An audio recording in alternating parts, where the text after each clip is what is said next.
Hi అండి, అందరికీ నమస్తే. ఈరోజు ఒక మంచి టాపిక్‌తో మీ ముందుకొచ్చాను.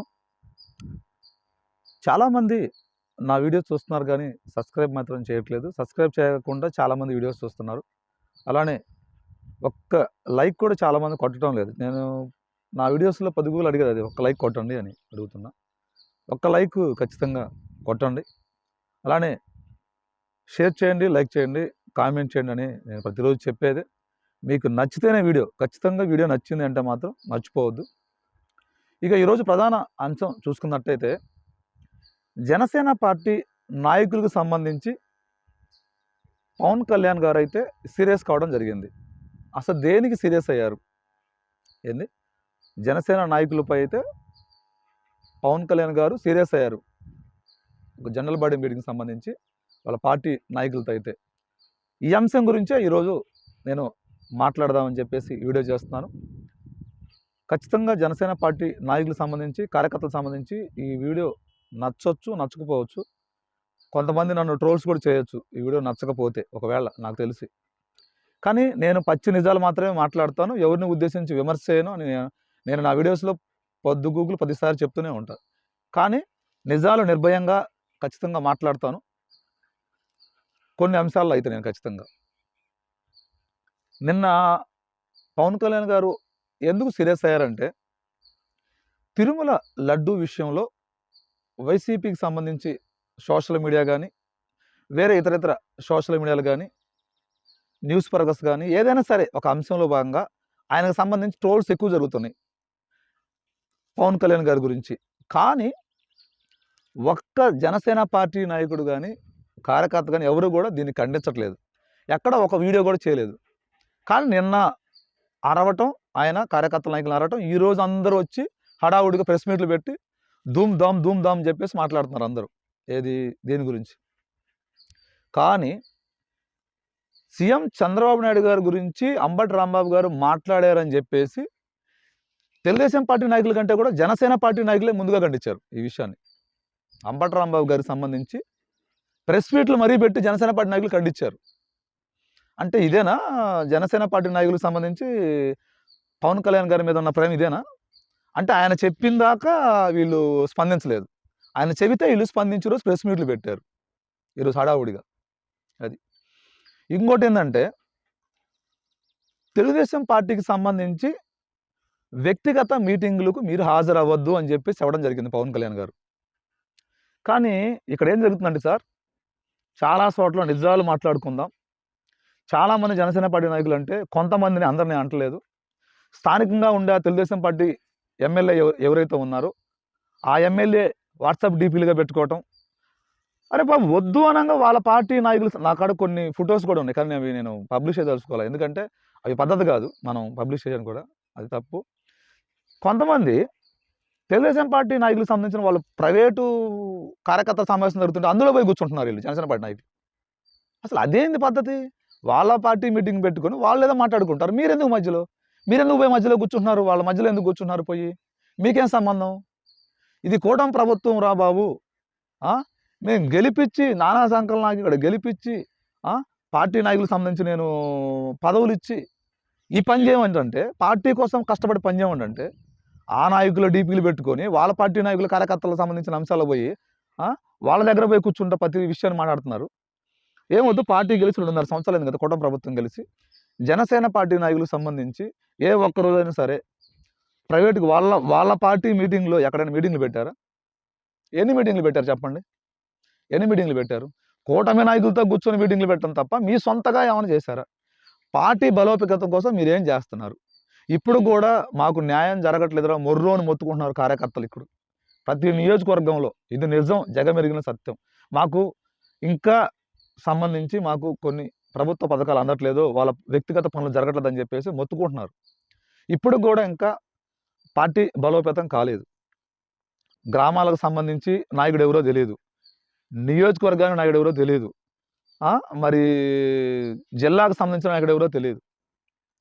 ఇంకా నాయకులు, కార్యకర్తలు ఇంకా ఇబ్బంది పడుతున్నారు, మాకు న్యాయం జరగట్లేదని చెప్పేసి. దీన్ని ఫోకస్ చేయండి పార్టీకి సంబంధించి. ఇంకా పార్టీ బలోపేతం కోసం పనిచేయాలి మీరు. అంబటి రాంబాబుని తిడదామా, పేరుని నానేని తిడదామా, లేకపోతే ఇంకొక ఎల్లయ్యని తిడదామా, పుల్లయ్యని తిడదామని కాదు. పార్టీ ఇంకా 2.5 సంవత్సరాలైందే. ఇప్పటికి 100% రేటింగ్‌తో అయితే పార్టీ గెలిచినప్పుడు ఇంకా ముందుకెళ్ళాలని ప్రయత్నం చేయాలి తప్ప, పార్టీ నాయకులు గాని విషయంలో భాగంగా పార్టీలో జరిగే అంశాలను నాయకుడి దృష్టికి తీసుకెళ్ళి ఇంకా పార్టీ బలోపేతానికి కష్టపడి పనిచేయాలి. ఇప్పుడు వైసీపీ పార్టీలో జగన్ తర్వాత సజ్జల మాట్లాడతారు. ఇంకొక ఇద్దరు ముగ్గురు మాట్లాడతారు. చంద్రబాబు నాయుడు సంబంధించి చంద్రబాబు నాయుడు తర్వాత లోకేష్ మాట్లాడతారు. తర్వాత ఇంకో ఇద్దరు ముగ్గురు మాట్లాడతారు. మరి పవన్ కళ్యాణ్ మాట్లాడిన తర్వాత ఇంకెవరు మాట్లాడతారు? నెక్స్ట్ ఎవరు? పవన్ కళ్యాణ్ తర్వాత నెక్స్ట్ ఎవరు అని ఒకసారి ఆలోచించారా? నెక్స్ట్ ఎవరు మాట్లాడుతున్నారు? ఎప్పుడు పవన్ కళ్యాణ్ గారే మాట్లాడాలా? ఇంకా మిగతా వాళ్ళు ఎవరు మాట్లాడరా? జనసేన పార్టీకి సంబంధించి ఇంకా ఈ నాయకత్వ లోపం అయితే స్పష్టంగా కనిపిస్తుంది. పదవులను ఖచ్చితంగా పదవులు ఇవ్వాలి. పదవులు ఇచ్చిన వాళ్ళకేమో కొన్ని ప్రాబ్లమ్స్ వచ్చి పడ్డాయి. పదవులు ఇవ్వని వాళ్ళకేమో బాధపడుతున్నారు, మాకు పదవులు లేవు అని చెప్పేసి. మరి పదవులు అనేవి ఖచ్చితంగా పార్టీకి సంబంధించి స్టేట్ వైజ్గా కానీ, జిల్లా కాన్స్టిట్యూన్సీ ఇలా ప్రతి అంశంలో కానీ పార్టీకి సంబంధించి ఏదన్నా వ్యతిరేకత జరుగుతున్నప్పుడు మాట్లాడాలన్నప్పుడు పదవులు కావాలి ఖచ్చితంగా. ఆ పదవులు ఉంటేనే మాట్లాడతారు. పదవులు లేకుండా ఎవరు మాట్లాడరు. ఈరోజు ఎవరు ప్రెస్ మీట్ పెట్టారు?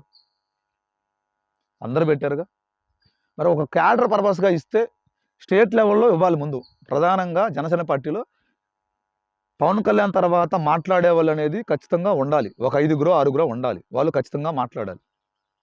వాళ్ళు ఎవరు అనేది ఇప్పటికీ అర్థం కావట్లా. పవన్ కళ్యాణ్ గారి తర్వాత ఎవరు మాట్లాడేది? ఎవరు? అందరూ మాట్లాడటం కాదు, కొంతమంది మాట్లాడాలి ఖచ్చితంగా. వాళ్ళని నియమించాలి ఖచ్చితంగా. నియమిస్తేనే ఖచ్చితంగా పార్టీకి సంబంధించి బలోపేతం జరిగిద్ది.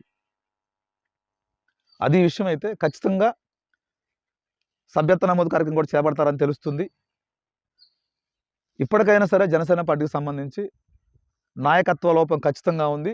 గ్రామాలలో జనసేన పార్టీ కార్యకర్తకి న్యాయం జరగడం లేదు అనేది జగమెరిగిన సత్యం. ఇప్పటికైనా మేల్కొని ఖచ్చితంగా 2.5 సంవత్సరాల కాలం అయిపోతుంది. ఇంకా నియోజకవర్గాల మీటింగ్లు జరగలేదు.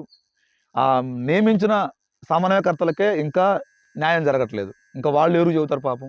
వాళ్ళే ఎవరికో చెప్పుకోలేక సైలెంట్ అయిపోయారు. మాకే న్యాయం జరగట్లేదు అని చెప్పి వాళ్ళు సైలెంట్ అయిపోయారు విషయంలో. ఇక్కడ ఎవరిని కూడా వ్యక్తిగతంగా మాట్లాడట్లేదు, వ్యక్తిగతంగా పార్టీని విమర్శించట్లేదు. జరిగే విషయాలను చెబుతున్నాయి ఇక్కడ. ఖచ్చితంగా పార్టీకి సంబంధించి ఇలా జరుగుతుందని. ఈ సత్యాలను తీసుకోండి తప్ప ట్రోల్ చేయడం మానేయండి. ముందు నిజాలు మాట్లాడేటప్పుడు నిజాలను వినండి, తీసుకోండి మంచిగా. అంతేగాని అవతలోడు పార్టీ గురించి మాట్లాడుతున్నాడు, వాడు పేటీఎం కుక్క, వాడు వైసీపీకి సంబంధించి ఫేవర్గా మాట్లాడతాడు, వాడు అది ఇది ఇవి మానటం మానుకోండి. ముందు మానుకొని ప్రశాంతంగా నిజాలను తీసుకొని ఆ నిజాలకు సంబంధించి మాట్లాడేదాన్ని నేర్చుకోండి. పవన్ కళ్యాణ్ గారి దృష్టికి కొన్ని అంశాలు రావటం జరిగింది కాబట్టే నేను చెప్పా కదా, ఈ వాట్సాప్ డీపీలు పెట్టుకోవటం, వాళ్ళ వ్యక్తిగత మీటింగ్లో పాల్గొనటం, ఈ అంశాలు ఖచ్చితంగా పవన్ కళ్యాణ్ గారి దృష్టికి చేరింది కాబట్టే ఆయన ఈరోజు ఖచ్చితంగా ఈ విషయాన్ని ఖండించడం జరిగింది, ఈ ఈ జనరల్ బాడీ మీటింగ్ సంబంధించి. అలానే ఇంకొక అంశం ఏంటంటే, ఇది సున్నితమైన అంశం తీసుకుంటే ఆయన ఖచ్చితంగా సున్నితంగా వాళ్ళని హెచ్చరించని చెప్పుకోవచ్చు. జనసేన పార్టీ నాయకులను హెచ్చరించండు, మీరు మారండి, ఇప్పటికైనా మారండి, పార్టీ బలోపేతం కోసం పనిచేయండి, ఇప్పటికైనా మారి 2.5 ఏళ్ళు అవుతుంది, ఇంకా ఆ దృష్టితో కాకుండా మీరు మారి పార్టీ కోసం పనిచేయాలని చెప్పేసి జనసేన పార్టీ నాయకులకైతే ఒక హెచ్చరిక అయితే జారీ అయిందని చెప్పుకోవచ్చు. ఇప్పటికైనా ఎవరైతే ఆ వ్యక్తిగత మీటింగ్లకు వెళ్తున్నారో వాళ్ళకి అవి కొంచెం తగ్గించుకొని, మన పార్టీ ఉంది, మన పార్టీకి సంబంధించి కార్యక్రమాలు ఉన్నాయి, మన పార్టీని బలోపేతం చేసుకోవాలని మాట్లాడుతున్న పవన్ కళ్యాణ్ గారికి సంబంధించి వాళ్ళు మారతారా, లేదా ఇంక ఇలానే ఫాలో అవుతారా? ఇలాంటి సంబంధించి అరే బాబు నా మీదే ఇలా విమర్శలు వస్తున్నప్పుడు ఒక్కళ్ళు కూడా మీరు విమర్శించట్లేదు, మరి నేను చెప్పుకున్న దాకా మీరు బయటకు వచ్చి మీడిపెట్టి మీరు ఖండించలేదని చెప్పేసి ఆయన మాట్లాడిన దాకా ఇంతవరకు వీళ్ళు స్పందించలేదంటే పార్టీ ఏ పరిస్థితిలో ఉందనేది మనం చూసుకోవచ్చు. ఇప్పటికైనా పవన్ కళ్యాణ్ గారు అయితే కళ్ళు తెరిచారు, నాయకుల గురించి ఎక్కడ తప్పు జరుగుతుందో గమనిస్తున్నారు. ప్రతి అంశాన్ని కూడా రాబోయే రోజుల్లో క్షుణ్ణంగా పరిశీలించి పార్టీ కోసం అయితే పనిచేయడానికి సిద్ధమవుతున్నట్టు తెలుస్తుంది. ఇప్పటికైనా వాళ్ళు ఎవరైతే హెచ్చరించారో వాళ్ళు ఖచ్చితంగా జనసేన పార్టీ కోసం మారతారని, అలానే పవన్ కళ్యాణ్ గారికి సంబంధించిన అంశాలను దృష్టిలో పెట్టుకొని ప్రతి అంశాన్ని ప్రెస్ మీట్ ద్వారా ఖండిస్తారని చెప్పేసి అయితే కొంతమంది రాజకీయ విశ్లేషకులు అయితే భావిస్తున్నారు. చూద్దాం మరి రాబోయే రోజుల్లో ఏం జరిగిద్దో. జనసేన పార్టీలో ఉన్న నాయకులకి ఈ హెచ్చరిక అనేది ఖచ్చితంగా ఒక మార్పు తీసుకొచ్చిందా లేదా అనేది అయితే మనం ఖచ్చితంగా వెయిట్ చేస్తాం. మీ కార్తీక్ ఉంగరాల ఇలాంటి వీడియోలు ప్రతిరోజు ఒక వీడియో ఖచ్చితంగా వస్తుంది. మీకు నచ్చితే ఖచ్చితంగా వీడియోని షేర్ చేయండి, లైక్ చేయండి, కామెంట్ చేయండి, మర్చిపోవద్దు. ఆ ఛానల్ సబ్స్క్రైబ్ చేయండి. మీకు ఏదన్నా